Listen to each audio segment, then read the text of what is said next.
Good afternoon, and welcome to Meaningful Youth Engagement, Principles, Strategies, and Success Stories, a webinar presented by the Interagency Working Group on Youth Programs, chaired by the U.S. Department of Health and Human Services, Assistant Secretary for Planning and Evaluation. My name is Stephanie Magency. I'm the president and founder of the Women's Equity Center and Action Network and a consultant to the Children's Defense Fund. I am your moderator for this webinar, and I'm delighted that you chose to spend some of your afternoon with us. Nothing about us without us is a common phrase used to communicate the idea that no policy, program, or research effort should be undertaken without the full and direct engagement of those most affected by that policy, program, or research. Young people are embracing this phrase and are working closely with adult allies to increase opportunities for them to engage meaningfully and contribute to research programs and policies that impact their daily lives. Today, we're here to share principles, strategies, resources, and real-world examples you can deploy to engage youth and young adults authentically and meaningfully. You will hear directly from 3 youth and young adult leaders with direct experience working in partnership with adult allies to improve youth outcomes across multiple programs and domains. You'll hear first from Amanda Benton, who is the chair of the Interagency Working Group on Youth Programs. After her remarks, I'll facilitate a discussion with our 3 speakers. Diamond Lewis, a program manager with the U.S. Office of Juvenile Justice and Delinquency Prevention. Akshaya Allah, who's the founder and president of It's Her Right, a national civic engagement organization, based in California. And Trace Terrell, Next Gen Advisor with the National Alliance for Mental Illness. I encourage you to review their full bios, which were shared in the webinar announcement.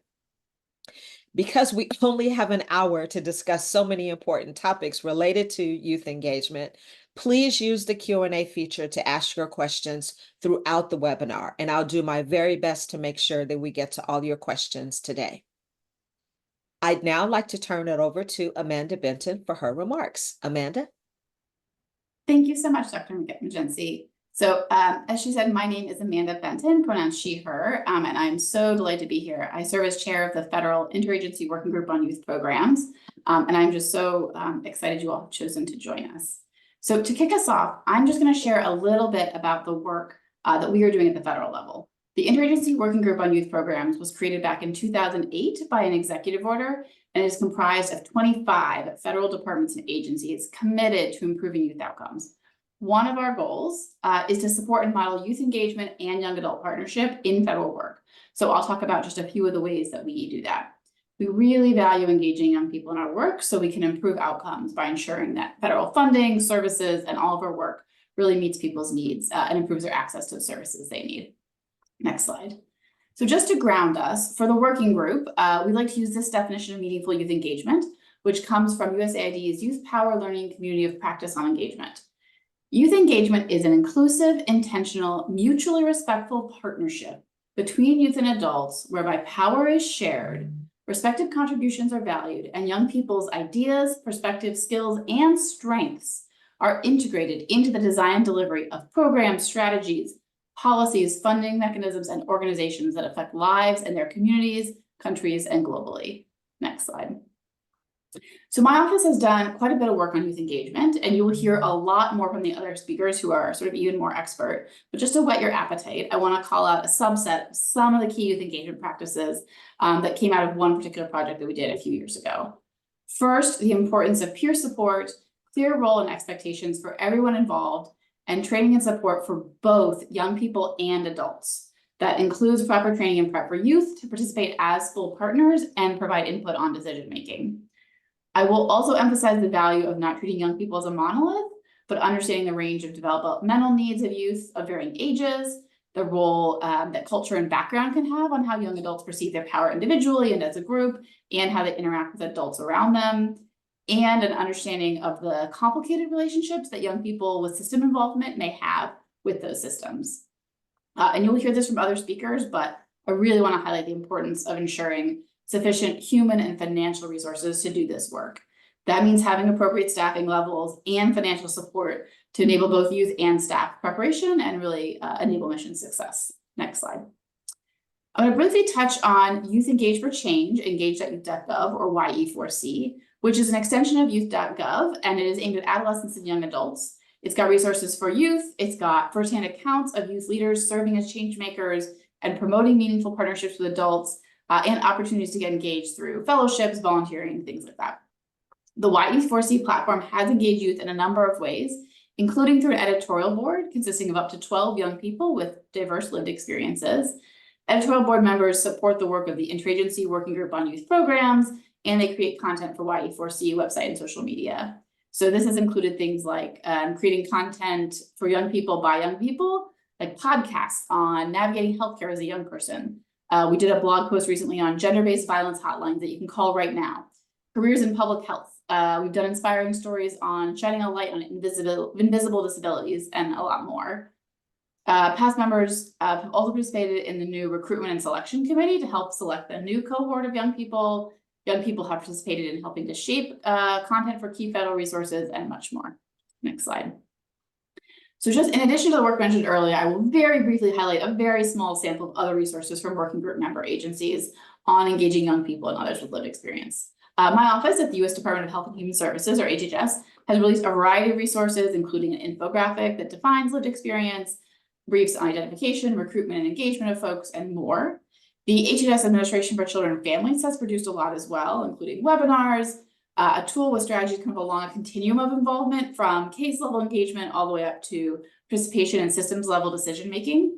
There's a blueprint that aims to build organizational capacity in areas like viewing young people as organizational assets, having the right people, implementing flexible and innovative programs and practices, and using science and technology effectively. Next slide. The HHS Substance Abuse and Mental Health Services Administration released guidelines to encouraging organizations applying for grants to involve those with lived experience in the proposal development, implementation, and review of those grants. The last thing I'll just briefly highlight is USAID has some resources that highlight approaches and action-oriented recommendations to renew the commitment to working closely with young people as partners in development. And they've got some information on measurement and indicators and evaluation and more I would encourage you to check out. Next slide. So with no further ado, I would just like to thank you all for taking the time out of your day to hear from our very impressive lineup of speakers. I will now turn it back to Dr. Magency and to go over some youth engagement principles, fundamental practices, and some helpful tools and resources. Thank you all so much. Thank you very much. Before we begin, I wanted to briefly share the operating system that powers the Children's Defense Fund's youth engagement strategy. Next slide, please.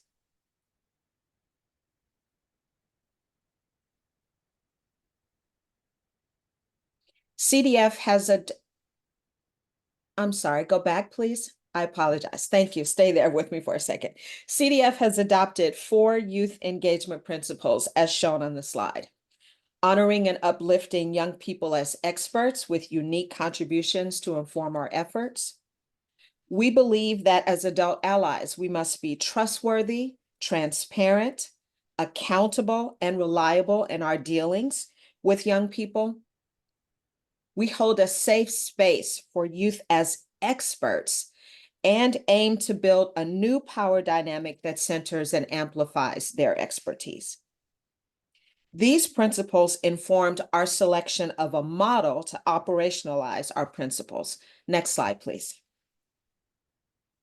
Several models, frameworks, and tools are available to inform your agency's youth engagement policies and practices. Here are just 3 common evidence-based models in use today.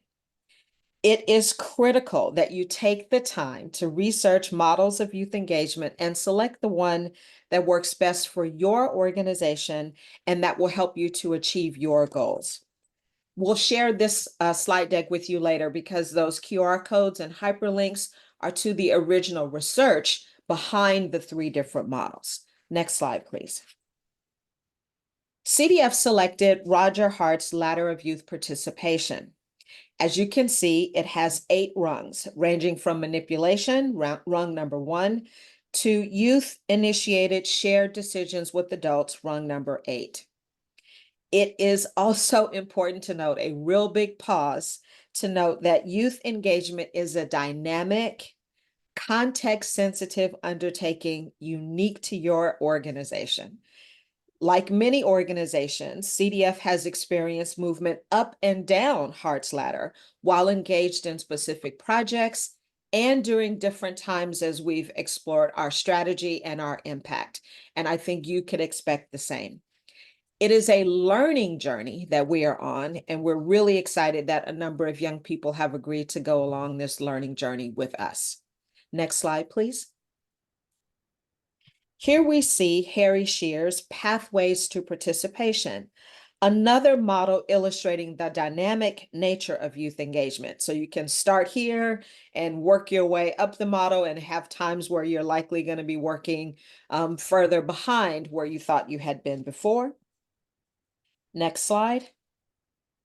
And in this slide, we see Delgado and Staples' combined model, which has elements of Hart's ladder and of pathways to participation.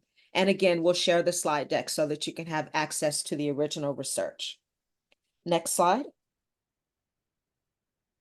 When preparing for today, we spoke with our speakers, and they identified several fundamental practices for youth engagement. This list is certainly not exhaustive, so we offer it for discussion today and in the future when you're talking in your organizations about how you're going to implement youth engagement. So securing buy-in from leaders with decision-making authority, providing an opportunity to participate throughout the life cycle of a project or initiative, providing access to resources like books and peer support. Next slide. And maintaining regular contact. Think very high-touch relationship building and activating your network to support the development of young people. Next slide, please. We'll talk about this one a little bit later and we'll come back to it if we can. Let's get to the heart of the matter, hearing from our expert speakers on how to secure buy-in, the importance of training in TA, the ability to meet in person, flexible scheduling, etc. I firmly believe in beginning with the high point moment. So as our speakers come on the screen, and we can pause our slide deck for now, I asked our speakers to share an experience of meaningful, authentic youth engagement, focusing on one of the fundamental practices they identified, which is leader buy-in. Our speakers stated that having leaders who can allocate resources and make decisions on where to position young people in meaningful roles is an important key to success. I'd like to start with Trace. Trace, can you share your experience working with the Center for Law and Social Policy, their youth policy team? How did CLASP leadership make the experience meaningful for you? Thank you for your question, Dr. McGinty. I was very fortunate in 2023 to be able to participate in the first ever Transition Age Youth Policy Summit through the Center for Law and Social Policy's Youth Policy Team, the Utah Office of Substance Use and Mental Health, and NAMI Utah.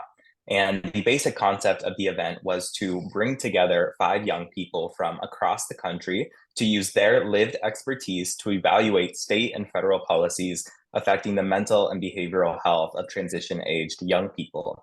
And some key elements of this experience included the compensated training and onboarding that we received before the event. For many of our panelists, we were unfamiliar with the policy landscape, and so providing both funding for that and also practical skills and knowledge that we could use to make technical recommendations later was incredible. We also received room and board for the in-person event. I know in this conversation, virtual opportunities get a lot of airtime, but the impact that in-person events can have on a young person's development, both as a student, as a professional, is incredible. Another key component was the professional photography that we received. I was able to get some of my first professional headshots, which were something that I still use today. So those are very helpful when a young person is trying to enter the workforce and stay in there as well. we were also able to, during the event itself, say our feedback in a way where we were the only ones doing so. I think sometimes we have these youth-led conferences and it can be overtaken by adults, but in this one, we were able to share what we wanted, how we wanted, and it was absolutely incredible. And the final kind of key element of the experience was co-writing a publication about the event. That was my first ever sort of formalized article about something like this. So I was so appreciative for that opportunity. And to end, I think a theme that we really want to emphasize throughout this webinar is the importance of follow-up involvement. So after the event, one of our panelists was able to join the board of directors of one of the hosting organizations, an incredible success.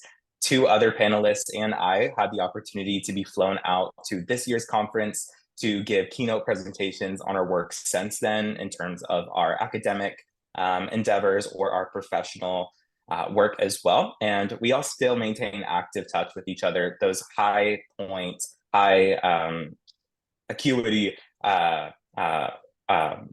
conversations are very, very important. Wow, great. Thank you so much for sharing that example, Trace. Diamond, you have a similar example in terms of the immediate impact that young people are having in curating content for OJJDP's upcoming national conference. What was the impetus behind the youth subcommittee, and how is the OJJDP leadership supporting that group of young people?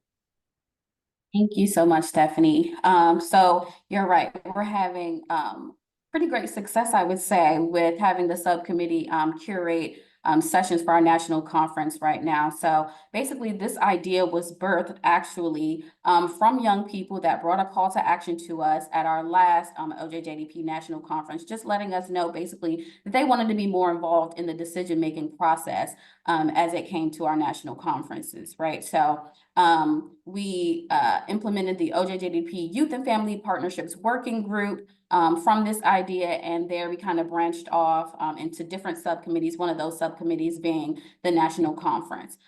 Since then, we have had a group of young adults from across the country that have participated in monthly meetings since last November. The conference will be held in DC this November, so we're almost to the finish line, but they have been working tirelessly from start to finish. Initially, you know, the meetings were just about what they wanted to see at the conference, right? How to make it more inclusive. And right now we have gotten a total of 6 youth sessions that's going to be part of a Cultivating Emerging Leaders track that has been completely curated by them. We have a youth networking event, a couple of them actually that have been completely curated by the youth as well. And so I think it just goes back to what you were saying, Stephanie, about bringing them in at the very beginning of the decision-making processes. And so we brought them in as consultants, right, with our training and technical assistance providers. And so we've been paying them. They do not join any meetings without compensation.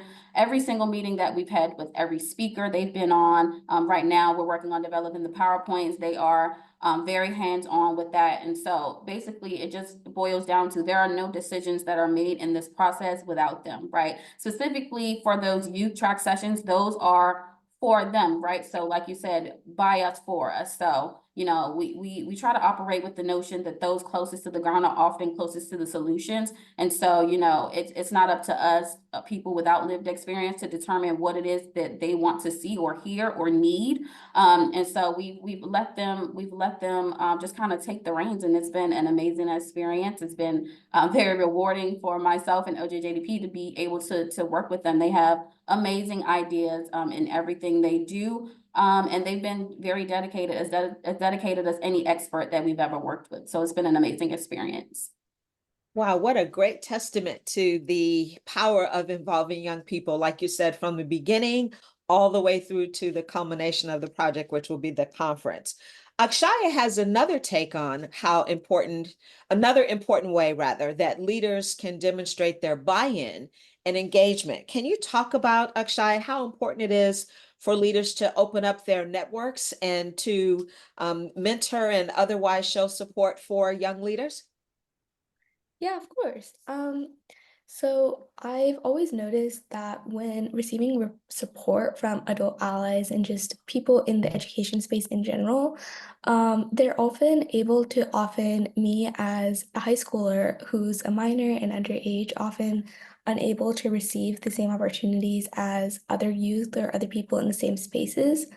I was able to receive kind of mentorship and the opportunity for my platform to be elevated. So, an actual example I can think of this is when I first started my initiative, It's a Right.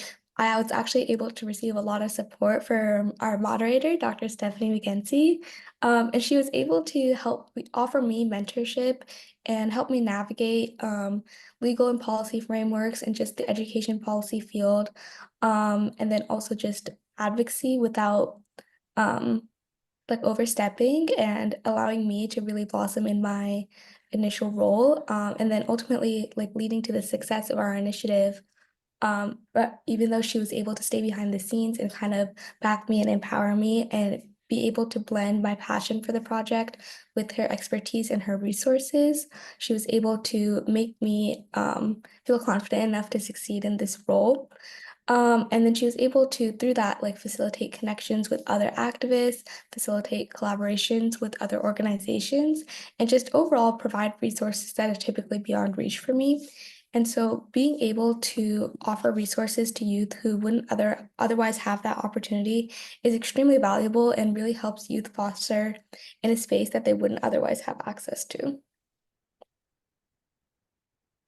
I did not pay for that, but thank you so much. And I wish my mother could hear it all, and know what it is that I'm trying to do every day in terms of working very closely with dynamic leaders such as yourself, Akshay. The feelings are all mutual.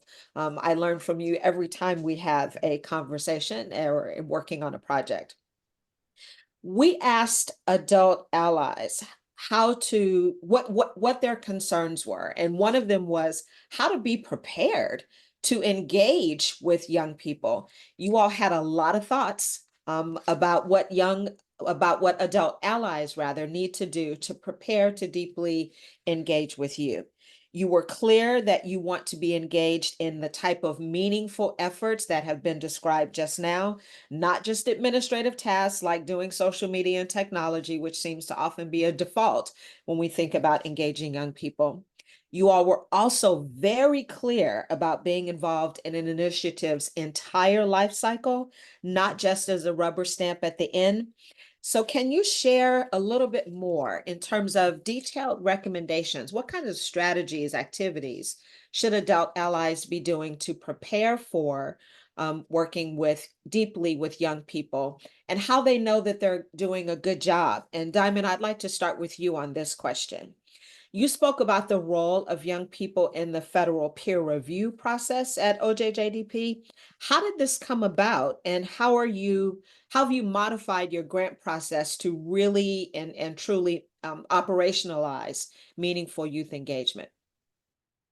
Sure, thanks, Stephanie. And I'll start off this question by saying that we are still in the process of modifying, our grant processes to make sure that it's meaningful for youth. But again, this idea birthed from that last call to action that our youth gave. I'll start off by saying that call to action that they gave at that conference last year. It kind of transitioned very quickly into a youth call to action group that was having meetings with our administrator, Liz Ryan, monthly, right? So one of the things that they said that they wanted to do was be involved in our peer review process. And so what that looks like is basically, I mean, they're onboarded just like any other peer reviewer.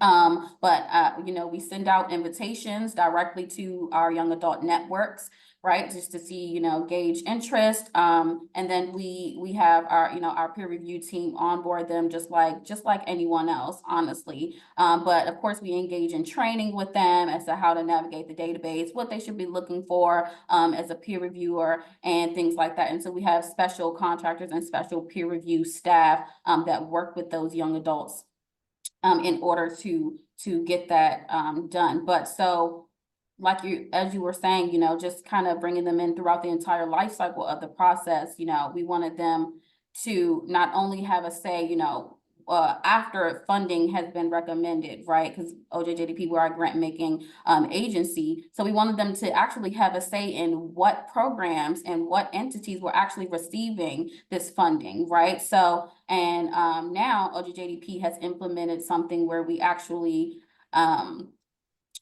make sure that any grantee or cooperative agreement that we grant funding to actually has youth and family partnership language in their solicitation, in their programs, in their program narratives. If they're coming to us, we have to ensure that they actually have a solidified plan for what they plan to do with engaging youth. And so with that, we've been able to, update the youth on that. They've been very excited to hear that we were able to implement that. And so we've been able to engage them throughout the whole peer review and grant making process in this way. And so it's been we've gotten good feedback from it. There have been some lessons learned, right? Because peer reviewing is very strenuous. It is very time consuming. And so being able to work around the young people's schedules and everything like that is something that we are, working on right now. Just trying to figure out how to keep them engaged throughout the process. Like I said, it's very long. It's a months long, process. And so being able to, keep them interested and engaged has been something that we're trying to work on. We've been texting them for feedback on the peer review process. So we've been trying to meet the young people where they are essentially in terms of getting feedback for that. So it's been working out quite well so far. Absolutely great. Using all the tools at our disposal, right, to maintain the Absolutely. connections. Trace, you spoke about testifying before the U.S. Senate Committee on Finance and meeting legislative staff later and them articulating to you the importance of your impact and what you said. How did that experience demonstrate for you what it's like when you have receptive adult allies in your role?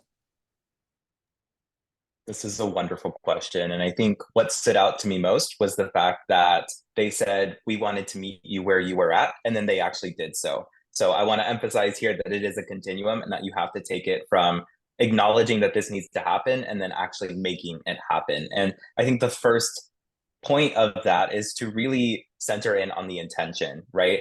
When I was first approached by the legislative staff, they were very open to hearing about my lived expertise, which honestly was new to them and sometimes at odds with what they had initially expected. And so what really worked in that conversation was them being open to hearing what I had to say and not judging anything that came out of that conversation, but then a commitment to working together to ensure that we both shared messages that felt authentic, that felt real, and that felt actionable too. I was also very impressed by the fact that they approached me and I think youth engagement at large based on like a genuine interest in what I was doing, in my subject matter expertise, in my field of interest, and in my study. I think we should never assume that young people are monoliths that can speak to every issue affecting young people. And what really stood out to me is that they reached out directly to speak about my experience volunteering on a teen-to-teen suicide prevention and mental health crisis hotline in high school and nothing else. That was something that I felt very comfortable speaking about. And so it was really nice to be kind of recognized as that expert in the field. And I think the third bullet here is that it was really amazing because they went out of their way to actively search for a young person and they didn't just wait for them to appear, right? It should never be the case that we give opportunities and engagements to young people who might be quote unquote easily available because of their high achievements or past accomplishments. And those are the ones that are always represented in the field or are always selected for these sorts of engagements. I think we should value a range of experiences and recognize that local community organizing is an equal measure to state or federal work as a young person. And when I was approached, it mattered really deeply because I was from a small rural town of about 3,000 people where opportunities like that simply did not exist. And so to be approached, to have this opportunity truly did change the trajectory of my life. And I think the second part of that, right, when we're talking about operationalizing what it means to meet a young person where they're at, it means following up as well. After I started college, I was actually able to connect with one of the legislative staff who helped plan the event. And she said that my testimony had actually helped garner some of the bipartisan support needed to pass some of the mental health provisions in the Bipartisan Safer Communities Act, which hearing that a year later felt incredible. Honestly, it's probably one of the most valuable experiences that I've ever had in my life. And as a result, I wanted to maintain that relationship with the office as well. So I met with my senator multiple times since then, and we have a very strong relationship. We have many pictures together, which I'm so thankful for. And I'm actually hoping this upcoming summer to intern on Capitol Hill in his office. So my piece of advice and what I would want anyone to leave with today is to just simply think about the continuum or the life cycle of the engagement or experience, right? As a result of this young person participating, what is it that they should get immediately, and what is it that you hope they are able to demonstrate years down the road? And then writing that down, clearly stating it, and especially articulating it to the young person so that they know as well. Wow, you've heard to our audience 2 examples of engagement in both policymaking, improving programming, and how research is applied in both instances at the federal level. Akshaya, can you share a little bit more about your experience at a county level, working with your Juvenile Justice and Delinquency Prevention Commission? Yeah, of course. So in Placer County, which is where I live, I work as a youth commissioner, one of 2 on our Juvenile Justice and Delinquency Prevention Commission. And so during my time there, I was able to witness firsthand how our youth involvement was able to positively impact the program and eventually the outcomes of the program. So, as a young person who was able to interact with the other youth within the facility, I was able to notice that they were a lot more receptive to work with someone that they were able to see as a peer and someone that they trusted and saw as a friend. And then, therefore, they were more willing to provide perspectives that adults may not have previously considered or may not have been able to hear from them just because they didn't feel like they were in a safe space. And so by being able to involve youth in this space, it was able to lead to the development of more effective and responsive programs.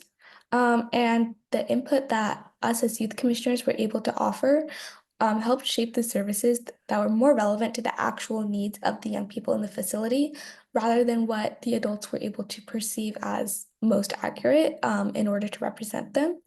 And then this was overall able to result in improved engagement and then overall success rates among the youth in terms of them feeling like they were met where they needed to be.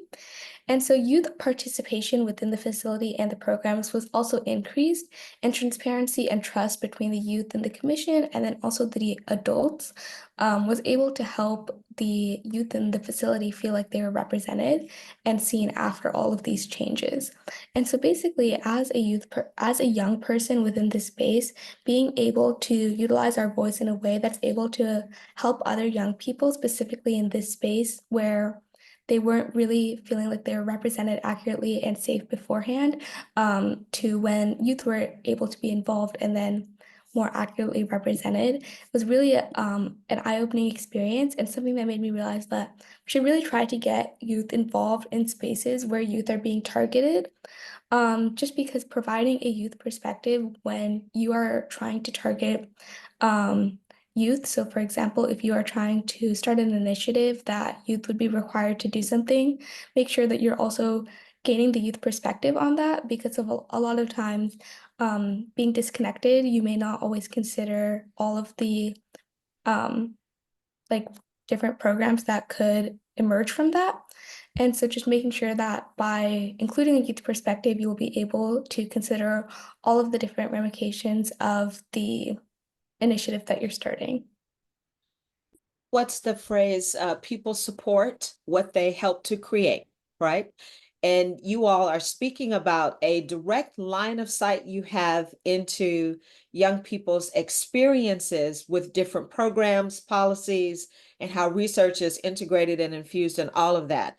I promised that we would have time for questions and answers, and I already see a few questions coming up in the Q&A box. So now would be a really good time for you to drop your question in the box. I have one final question, and then we'll go to some of the questions that are there. And it's about a big issue. And one of the questions that's been asked already is around compensation, right? It generated a lot of discussion on our prep call. We've had some deep discussions about it at the Children's Defense Fund and other organizations. And I want to highlight that here. And there was a slide, I don't know if we can pull it up quickly, that calls out compensation, what some of the experiences our speakers have had that they're going to talk to in just a second. So considering pay equity, paying young people and adults to equitably, as in the same. Start with offering cash rather than gift cards. These are some of the things that we have heard are happening, or some of the challenges as well. Providing support for young people who are unbanked, so that onboarding includes some financial literacy. We're going to talk about the pay scale ranging widely from offering no compensation to minimum wage, $50 or more, a monthly stipend, all depending upon the scope of work that young people are being invited to engage in, the constraints that the organization may have, like wanting to engage young people, but not having included that in the original project budget. Where do you generate, or how do you gain resources to be able to do that? Let's dig into that for a second. And Akshaya, I want to start with you, because you talked about being a part of this Juvenile Justice and Delinquency Prevention Commission. And can you share a little bit how, to say the least, compensation was uneven for the young people and the adults participating in that important effort? Yeah, of course. So our commission is made up of 12 people, so 10 adults and 2 youth.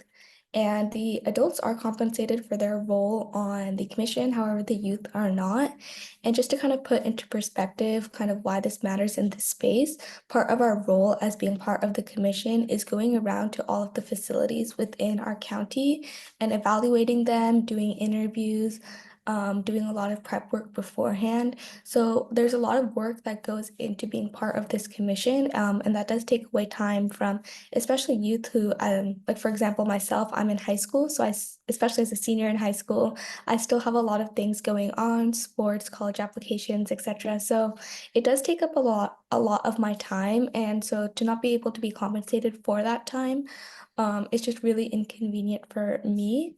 And then so when youth and young people in general are expected to volunteer their time to an organization, first, it should be very clearly stated when you are advertising that role that it will or will not be compensated. But the practice of having compensation for the adults of the commission, but not the youth, just really severely undervalues the contributions that the youth are making to the initiative and the program. And it just really fails to recognize their work as equally important as the adults. And so paying these adults, but not the young people, kind of sends that message that youth input is less valuable, and it makes us feel like we are not creating valuable contributions to the space, which, as we can tell through this call so far, is not true. And so it can really just discourage engagement, and then overall reduce the effectiveness of youth and adult partnerships. And so it's very crucial that you're able to address this imbalance if you haven't already within your initiatives or programs or organizations, to try to foster an equitable environment that respects and values all contributions. And so when it comes to compensation specifically, I've seen this in my other spaces as well. A lot of times gift cards are used as a way to pay youth. So I've received DoorDash gift cards, Amazon gift cards, Starbucks gift cards, and a $50 Starbucks gift card is not really beneficial to me as someone who's trying to save up for college. So being able to receive compensation in a way that's really beneficial for the youth and not just something that you're doing to tick off a box is really helpful. And then another thing is stipends, and stipends are a really good way to try to first address this problem, but making sure that your stipends are flexible, because receiving a $500 stipend later when all of my like financial aid stuff is due is not as beneficial as receiving it earlier in the process. So making sure that when you are providing stipends and you are providing funds, that you're able to be flexible with the youth and meet them where they need to be met. Great. Thank you so much for sharing what your experience has been. I want to go to Trace now because you have a similar experience to Akshaya, and then Diamond, we'll come back to you to talk about how OJJDP is managing compensation for the young people you're working with. Trace? I will say that I have been very fortunate to have had more paid positions than unpaid throughout my career. And currently, as a next gen advisor for the National Alliance on Mental Illness, I receive $20 an hour for up to 10 hours a week. That's deposited directly into my bank account. And it really has helped to eliminate the need for my federal work study in college. So participating in this has truly helped me still pursue an area that I'm very interested in, but be able to pay the bills on the back end that I need to take care of in order to show up for school, to show up, for all the other obligations that I have. I will say that if there's one thing that has led me to participate in these events, it's compensation, right? It's really closed that sort of opportunity gap that I never really thought I would be able to kind of close, I guess, is a better way to describe it.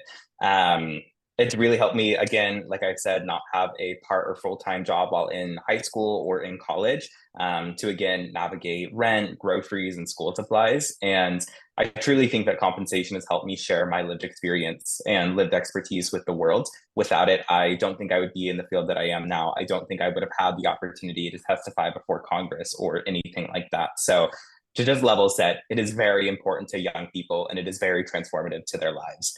If I had to provide advice or kind of key takeaways, I would say, like Akshaya said, gift cards are not a substitute for paid compensation. In my experience, I've actually received gift cards that I actually couldn't redeem. I received a DoorDash gift card, and let me tell you, my town just got DoorDash literally like 3 months ago. We have one store on it. So that really wasn't helpful for me, and I wasn't able to ultimately use it. And I think it sounds simple, but it's really important to look at community contexts, especially when working with rural youth who, again, might need more alternative methods of compensation as well. I also think it's important to take a look at pay schedules for young people. Stipends at the beginning or at the end of a engagement can sometimes make it hard to cover all the in-between expenses. And so thinking about how can we create a pay schedule that actually works for the young people who are using it. And I also, in another way, I think it's important to be transparent about when a stipend or a token of appreciation will be offered. I've signed up for some events and really enjoy participating in them, and then been offered a token of appreciation afterward. And that was incredible, amazing, and I loved it. But I didn't really know how to articulate the experience then to others when I initially signed up thinking it was a volunteer experience. And then I'm not sure now if this kind of qualifies as something other. So I think being very transparent from the start, if that is something to be offered, is very helpful for young people as well. And like I mentioned earlier, in my experience with the Transition Age Youth Policy Summit, onboarding and training should be compensated. I think that's just a standard, right? That happens all the time for adults who are entering the job market. So making that and extending the same to young people is absolutely huge. And my final point is just that young people still deserve paid leave if they're in a contract or part-time position. It is so important. They are often serving as caretakers to their siblings, to their family members, to things like that, and offering the ability for young people to accrue that time while still being engaged in the work, I think will ultimately help them, develop skills that are actually relatable to the real labor market that's out there, right? But also help them stay involved continuously. Trace and Akshay, thank you for giving very concrete examples of how to manage compensation. Diamond, one of the questions that we have is, how do you manage this logistically, especially with the challenges of federal funding? So as a federal agency, you can certainly speak to that. And there was a related question about compensation. I'm losing it now. I think it has something to do with hiring, like announcing the position, right? And how do you even recruit for young people that you'd like to work with? Why don't you speak to that quickly? So, and I'll say this again. So this is something that we are currently working on at OJJDP. I mean, one thing that we know for sure is that we'll never be bringing in a youth without compensation. I think the piece right now is just how much. We've wavered on that quite a bit. So we're in the process of finalizing our youth compensation policy. And that's something that I'll say is one of the first steps that should probably be taken if you know you're gonna undertake this work, is there needs to be a budget, right, for compensation, for travel, for different things. Right now, we operate on the federal government consultant rate because that's what the youth are. They are consultants. They are experts in what they are doing. And, you know, we get pushback on that sometimes. However, we forget that the lived experience isn't just coming from being system impacted, right? A lot of these young people have degrees. They have started their own companies. They've started their own businesses. They're volunteering other places. So they really do have the experience that we're paying our other consultants. So at OJJDP, we do not bring them on to OJJDP, like, so we don't have them competing federally for a position. What we do is we contract them through our training and technical assistance providers, right? So American Institute for Research is a really great one. They have youth consultants. So when we birthed our youth and family partnerships group, we brought in youth consultants to even tell us what that working group should look like to birth all of these other programs that we have going on, right? All of that's happening through our technical and training assistance providers. And so we've been paying them most of the time. If they're getting sent out to a conference, we're asking them to speak or something like that, asking them to share their experience, we're paying them the consultant rate of $650 a day. The only exception to that we have right now is the conference, because we have about 200 youth coming that we're paying for airfare, lodging, per diem, and meals.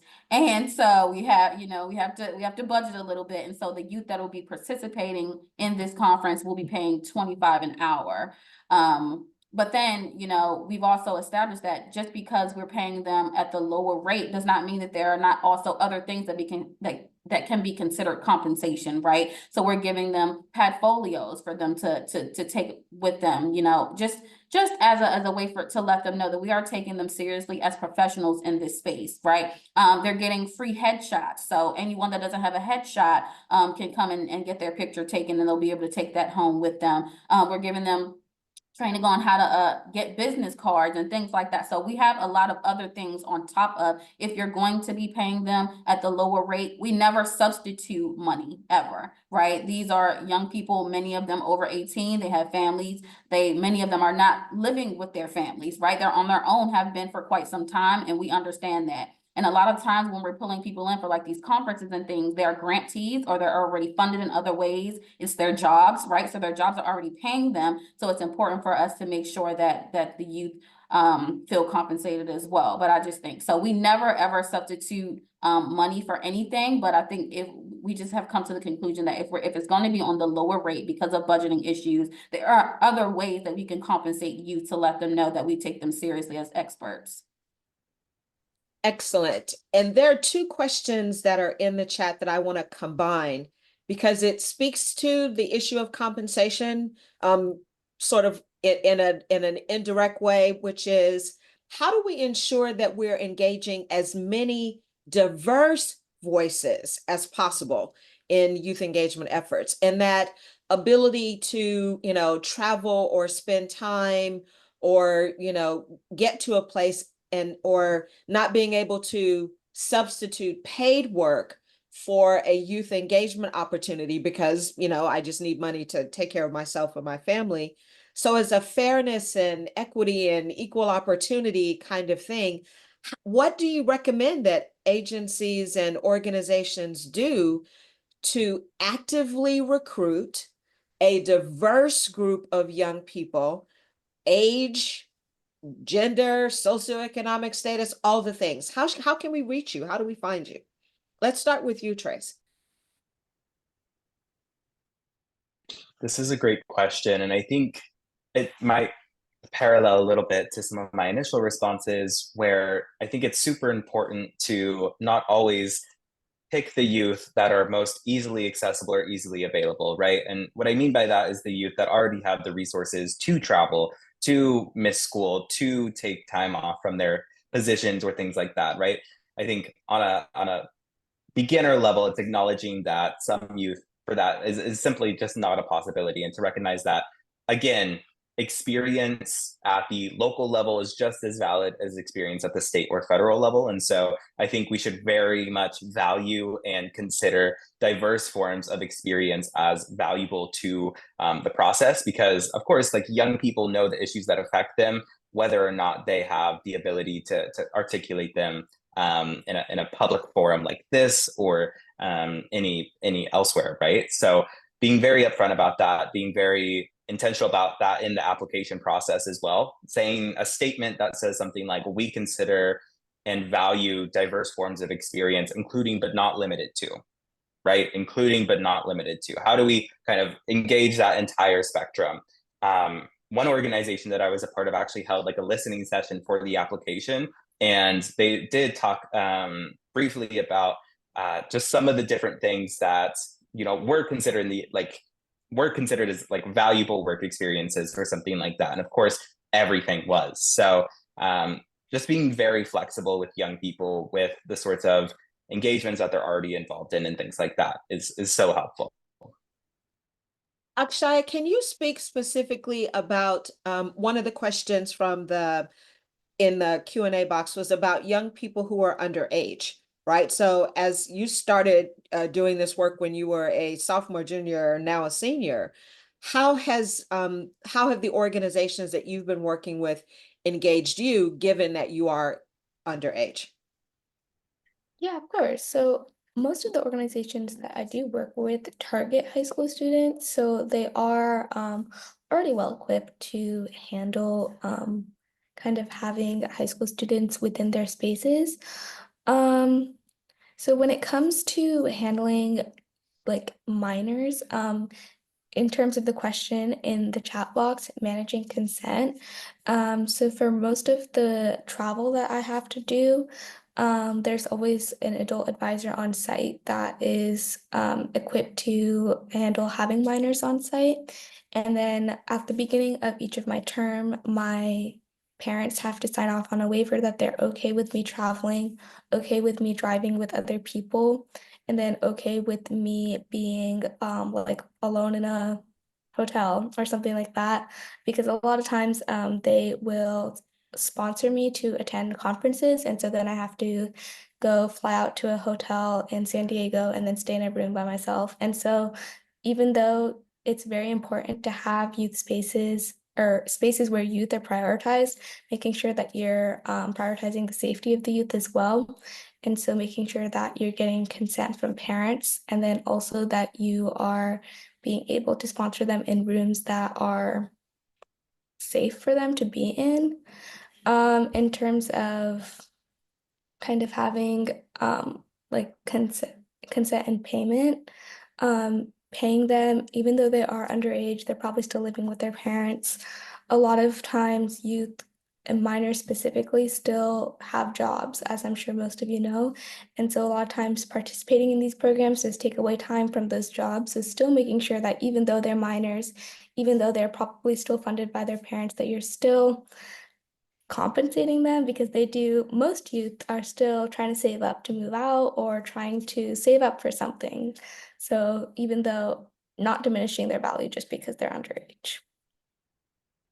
Thank you for that. And I'd like to take a little moderator privilege because we have 4 minutes and there are way more questions that I'd like to get to. But I think the final question that I have for the speakers will answer one of the questions about creating the opportunity for young people to engage and managing conflict between ideas of adult allies and the young people. And I asked our speakers to consider in our planning call their answer to the "so what do I do now" question, right? You've heard examples around compensation. You've heard different kinds of ways that young people have been meaningfully engaged. So I want them to leave you with, very quickly in the 3 minutes that we have left, a first step for those of you that are new to working with young people, and a next step for those of you that have been working with young people so far, but are looking for perhaps what you might do next to move your work a little further. And Akshaya, I'd like to start with you, if that's okay. First step, next step. Yeah, of course. So I think your first step when starting a program that wants to value youth contributions is making sure that you are well equipped to handle so.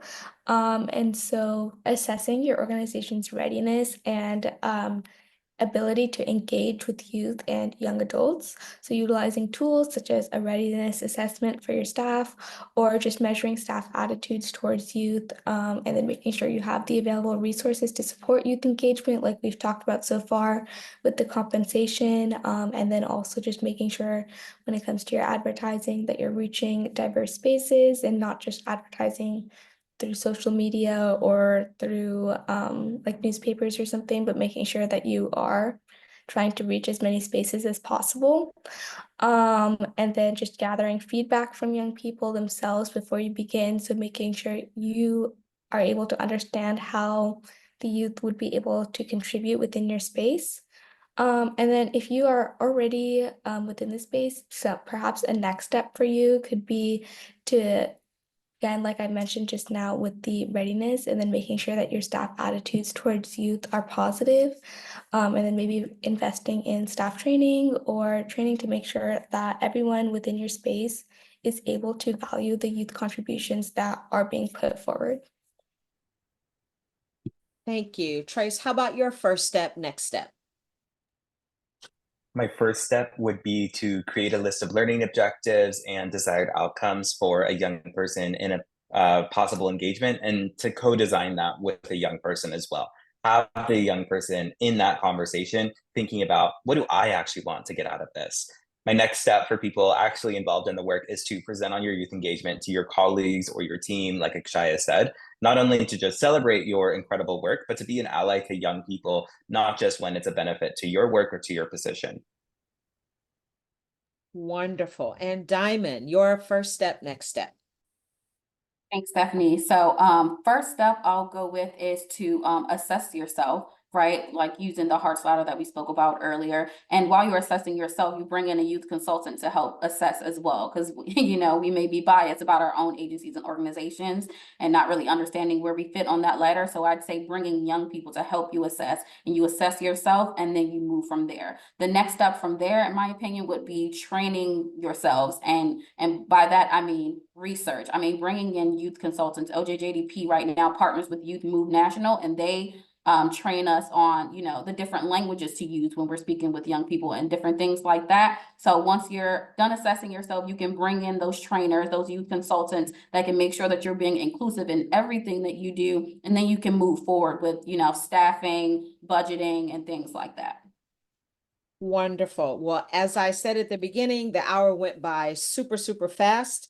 Thank you for spending some of your afternoon with us. There will be a follow-up to this webinar, follow-up in terms of there's some questions in the chat that we didn't have an opportunity to answer. There's some other resources that I think we're going to be able to call up and add to respond to your questions. Look for the follow-up email from the Interagency Working Group. Thank you to our panelists, a round of applause, and have a great rest of the afternoon to all of you who came in today. Thank you.